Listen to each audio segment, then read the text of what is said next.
Hello student, आज हम कर रहे हैं क्लास 9 का बहुत ही interesting topic parameter and area. इसको पढ़ के आपको बहुत मजा आएगा। क्लास 9 का है, मोस्ट इंपॉर्टेंट टॉपिक है और इस टॉपिक में से बहुत सारे क्वेश्चंस एग्जाम में आते हैं। आज स्टार्ट करते हैं। आज थोड़ा सा हम इंट्रोडक्शन करेंगे, नेक्स्ट वीडियो में हम इसका एक्सरसाइज करेंगे। स्टार्ट हमारा टॉपिक है पैरामीटर। इतना तो आपको पता भी होगा कि पैरामीटर क्या है। देखो, बिल्कुल बेसिक से स्टार्ट करेंगे और लास्ट तक पहुंच जाएंगे जो जो इस चैप्टर में हमें चाहिए। देखो, सबसे पहले आपको पता है ये क्या है? रेक्टेंगल है ये। यस, ये तो सबको पता भी होगा, रेक्टेंगल है। देखो, अगर हम पेरीमीटर की बात करते हैं तो पेरीमीटर का मतलब होता है सम ऑफ ऑल साइड्स। जैसे मान लो इसकी लेंथ L है, इसकी B है, इसकी L है, इसकी B है, तो हम इसका पैरामीटर निकालते हैं तो क्या आ जाता है? L plus B plus L plus B.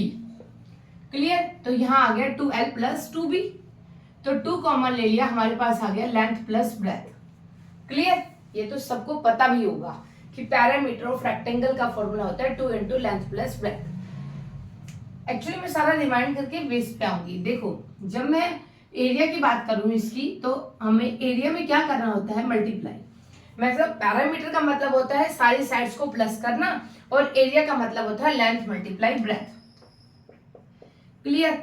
अब एक जो मेन पॉइंट है, ये देखो, ये वाला देखो, ये कैसे निकालेंगे? यहां पर बच्चे याद कर लेते हैं। अगर फाइंड आउट करना है आपको डायगोनल ऑफ ए रेक्टेंगल, तो आप कैसे फाइंड आउट करोगे बेटा? देखो, डायगोनल ऑफ ए रेक्टेंगल को कैसे निकालेंगे? इसका जो फॉर्मूला होता है वो होता है square root of L square plus B square. ये आया कैसे? देखो, मैं बताती हूँ आपको कैसे आया। लेंथ रेक्टेंगल की प्रॉपर्टी क्या होती है कि इसका जो आमने सामने की जो साइड्स होती है वो इक्वल होती हैं और इसका हर एंगल जो होता है वो 90 डिग्री होता है। क्लियर? जहां 90 डिग्री हो गया वहां हम पाइथागोरस थ्योरम लगा सकते हैं। तो यहाँ पे ये क्या हो जाएगा? हाइपोटेन्यूज का whole square equal to base का होल स्क्वायर प्लस परपेंडिकुलर का होल स्क्वायर। मींस ये वाली लेंथ जब आपको निकालनी है, इसको नेम दे देते हैं AC का होल स्क्वायर निकालेंगे तो क्या आ जाएगा? AB का होल स्क्वायर प्लस BC का होल स्क्वायर, तो ये आ जाएगा L square plus B square. और ये जो AC है जो स्क्वायर में है वो इधर आके स्क्वायर रूट हो गया। क्लियर? समझ में आई? इसको याद करने की जरूरत नहीं है, अगर भूलेंगे तो हम पाइथागोरस थ्योरम से इसको फाइंड आउट कर लेंगे। अब देखो, इसको एक बार खुद से निकाल के देखो कि अगर मुझे यहाँ पे स्क्वायर का फाइंड आउट करना है, कितनी हो गई? ए। पेरीमीटर क्या होगा? सारी साइड्स का प्लस करना। ठीक है? पेरीमीटर क्या हो गया? Sum of all sides, A plus A plus A plus A. ये कितना आ गया? 4 इंटू ए, 4 इंटू साइड्स। और ये जो बेसिक मैं आपको बता रही हूँ, ये चैप्टर 5th में भी काम है और चैप्टर 6th में भी है, तो ये आपको दोनों ही चैप्टर में बहुत इजी रहेगा, समझ में आएगा। अब देखो, मैं इसका एरिया फाइंड आउट करूं तो मल्टीप्लाई करना होता है ए इंटू ए, साइड इंटू साइड। अब बताओ कि अगर मुझे इसका डायगोनल फाइंड आउट करना होगा तो क्या होगा? बताइए कैसे निकालेंगे? पाइथागोरस थ्योरम से निकालेंगे। ए का स्क्वायर प्लस ए का स्क्वायर इज इक्वल टू क्या आ जाएगा हमारे पास? 2a square. फिर रूट में लेके चलेंगे तो क्या आ जाएगा? √2a। ये याद रख लेना कि diagonal of a square is √2a और diagonal of a cuboid square root of L square plus B square plus H square और diagonal of a cube √3a square, √3a। Clear हुआ? कैसे निकाला? देखो, डायगोनल ऑफ ए स्क्वायर तो सिर्फ two sides है तो √2a। जब डायगोनल ऑफ ए क्यूब बताएंगे तो क्यूब किससे बनता है? स्क्वायर से बना, तो वहां पे √3 इंटू a आ जाएगा। क्लियर हुआ? अब एक मेन पॉइंट और बताती हूँ मैं, सर्कल से रिलेटेड। सर्कल की आज हिस्ट्री थोड़ी सी पता लगाते। देखो, पहले तो ये सर्कल, पहले वाले जो लोग थे वो सर्कल को कैसे पहचानते थे? जैसे मून को देख लेते थे कि मून की शेप हो, सन की शेप हो, कि ये सर्कल गोल है तो ये सर्कल है। लेकिन अब तो बहुत कुछ वास्ट हो गया है, बहुत सारी चीजें हमारे अब सर्कल में भी आ गई हैं। अब देखो, ये सर्कल है, ये आपको पता चल गया, ये सेंटर है, this one is radius and this one is diameter. ये तो सबको पता ही होगा, है ना। अच्छा एक बात बताओ, डायमीटर क्या होता है? जो सर्कल के दोनों पॉइंटों को टच करता हुआ सेंटर से पास करता है। देखो, सेंटर से पास होता हुआ सर्कल के दोनों पॉइंटों को टच करता है, वो डायमीटर हुआ। ये तो आपको पता है। मतलब जो सर्कल को दो पॉइंटों को टच करता है वो डायमीटर है, और ऐसे ही सर्कल को अगर दो पॉइंटों को टच करता है वो हमारी कोड है, उसको भी कोड कहते हैं। इसलिए डायमीटर जो होती है वो लार्जेस्ट कोड है। Diameter is the largest code of a circle. अब ये लार्जेस्ट कोड क्यों हुई बताओ भाई? ये लार्जेस्ट कोड इसलिए हुई क्योंकि ये सर्कल के दोनों पॉइंटों को टच करती है, और कोड भी सर्कल के दोनों पॉइंटों को टच करती है। जो सर्कल के दोनों पॉइंटों को टच कर रही है वो कोड है, लेकिन कोड सेंटर से पास नहीं होती, और डायमीटर सेंटर से पास होता है। कोड अगर यहां लेंगे, देखो ये सेंटर से पास नहीं है तो ये भी कोड है, ठीक है। ये सेंटर से पास नहीं हो रही, सर्कल के दोनों पॉइंटों को टच कर रही है तो ये भी कोड है। ये भी कोड है, ये भी कोड है, मतलब बहुत सारी कोड है। अच्छा एक बात बताओ, सर्कल में डायमीटर होते कितने हैं? सर्कल में इनफाइनाइट डायमीटर होते हैं, इनफाइनाइट। देखो ये भी डायमीटर, ये भी डायमीटर, ये भी डायमीटर, ये सेंटर से पास होते हुए, देखो ये सेंटर से पास हो रहा है, ये भी डायमीटर, ये सेंटर से पास हो रहा है, ये भी डायमीटर, ये सेंटर से पास हो रहा है, ये भी डायमीटर। तो सर्कल में कितने डायमीटर होते हैं? इनफाइनाइट डायमीटर होते हैं। अच्छा एक बात बताओ मुझे, सोचो, आपने सुना है सेक्टर? सबने सुना होगा, 15 सेक्टर में रह रहे, कुछ रहते भी होंगे, रह रहे होंगे सेक्टर में, 9 सेक्टर, 15 सेक्टर, 20 सेक्टर, 14 सेक्टर, इस सेक्टर में रह रहे। एक्चुअल में क्या होता है सेक्टर? सेक्टर क्या होता है कि गवर्नमेंट क्या करती है, एक एरिया को डिसाइड कर देती है, उस पे बता देती है कि इतने प्लॉट्स बनेंगे, इतने पार्क बनेंगे, इतना रोड एरिया है, वो सारा आपका क्या आ जाएगा, एक सेक्टर के अंदर आ जाएगा। ये क्या बताया, गवर्नमेंट ने डिसाइड किया। फिर हम उस सेक्टर का नाम चूज कर लेते हैं, सेक्टर 14, सेक्टर 18, सेक्टर 23। वो ऐसे ही सर्कल ने डिसाइड किया सेक्टर। अरे ये कैसा सेक्टर? जैसे गवर्नमेंट ने डिसाइड किया कि इतने से इतने प्लॉट, इतने पार्क, इतना रोड एरिया, यहाँ पर ये सब कुछ डिसाइड करा और इसका नाम दे दिया सेक्टर। सपोज करो मैं इसका नाम दे देती हूँ सेक्टर 14, ठीक है। ऐसे ही सर्कल ने भी सेक्टर का नाम दिया। सर्कल कहता है जो सेंटर से स्टार्ट होता हुआ दो रेडियस को मिला के और एक आर्क को, ये देखो ये वाली जो होती है ना, ये आर्क होती है। ये क्या होती है? आर्क। टू रेडियस और एक आर्क को मिला के ये जो बना, ये बना उसका सेक्टर। ये सर्कल ने बताई इसकी डेफिनेशन।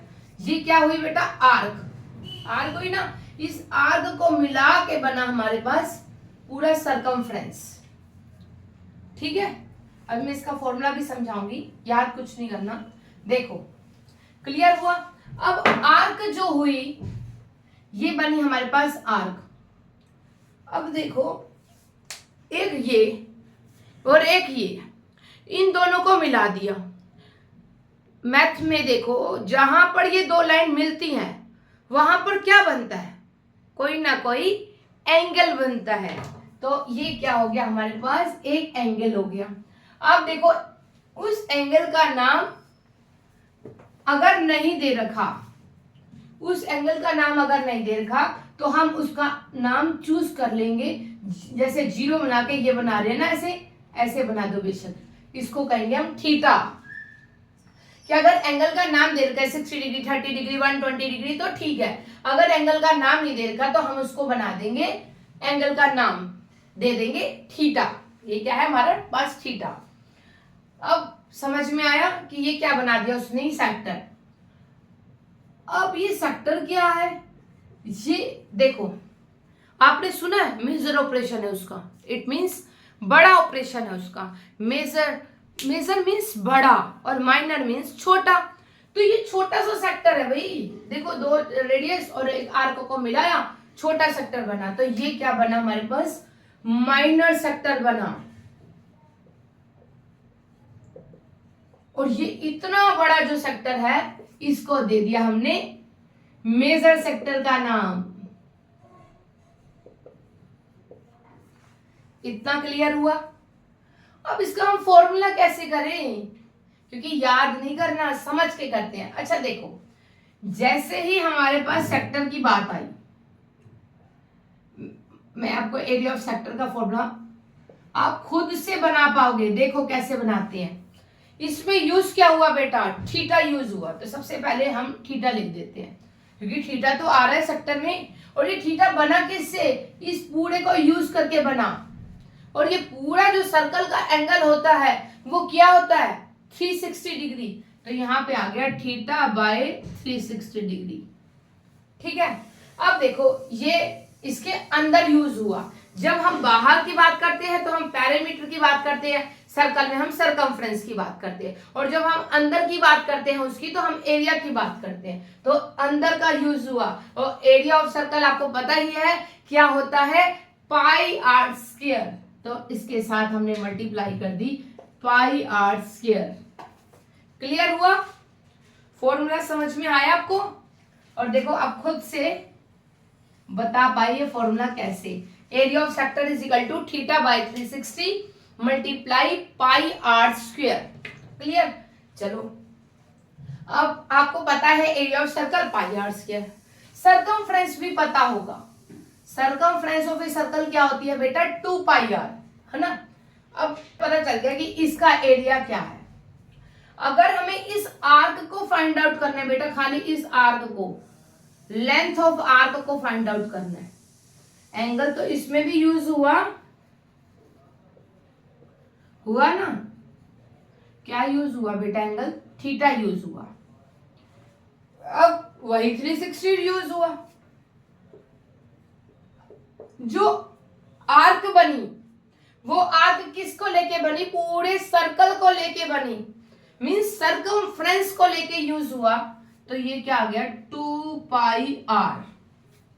तो लेंथ ऑफ आर्क क्या हो गई हमारे पास, theta by 360 multiply 2 pi R. ये जो मैं आपको बेसिक बता रही हूँ, आपका 5th में 6th में दोनों में मोस्ट इंपॉर्टेंट है। 6.3 पूरी इसी के बेस पे समझ में आएगी आपको, इसलिए ये बिल्कुल बेस है आपका, आपको समझना मोस्ट इंपॉर्टेंट है। क्लियर हुआ। एक और चीज बताऊं, ये कॉन्सेंट्रिक सर्कल क्या होता है, कॉन्सेंट्रिक सर्कल क्या होता है, कॉन्सेंट्रिक सर्कल नाम देखो, कॉमन है सेंटर, इसका सेंटर क्या होगा, यही वाला होगा, इसका सेंटर क्या होगा, यही वाला होगा, इसका सेंटर क्या होगा, यही वाला होगा। तो कॉन्सेंट्रिक सर्कल मतलब कॉमन है सेंटर। कॉन्सेंट्रिक का मतलब सर्कल के अंदर बहुत सारे सर्कल, एक सर्कल फिर सर्कल आ जाएगा, फिर सर्कल आ जाएगा, कॉमन सेंटर। कॉमन सेंटर से क्या आ गया हमारे पास, कॉन्सेंट्रिक सर्कल आ गया। क्लियर हो गया आपको।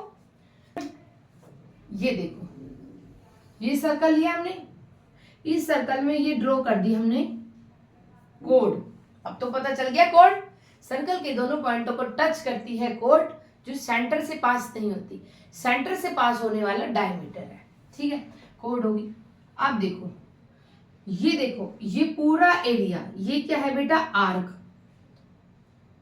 आर्क, ये आर्क, ये कोड। आर्क और कोड के बीच में जो आ रहा है वो क्या है हमारे पास, सेगमेंट।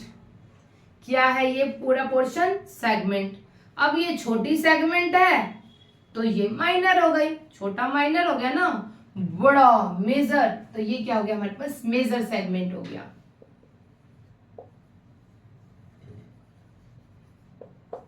समझ में आया। कोड और आर्क को के बीच वाला जो पोर्शन है वो हमारा हुआ माइनर सेगमेंट, और इसको यूज करा बड़े वाले को मेजर सेगमेंट। इसका माइनर सेगमेंट का एक शॉर्ट फॉर्मूला भी होता है, वो मैं क्वेश्चंस में बताऊंगी कि आपको ट्रिक से कैसे फाइंड आउट करने हैं माइनर सेगमेंट, क्योंकि वैसे ही थोड़ा लेंदी हो जाता है। क्लियर हुआ? बाकी जो इसके और भी छोटे छोटे बेसिक हैं, जैसे कॉन्ग्रुएंट ट्रायंगल्स है, बहुत सारे हैं छोटे छोटे, वो क्वेश्चंस के अकॉर्डिंग हम करेंगे। क्लियर हुआ? अगर वीडियो अच्छी लगे तो मेरे चैनल को सब्सक्राइब करना।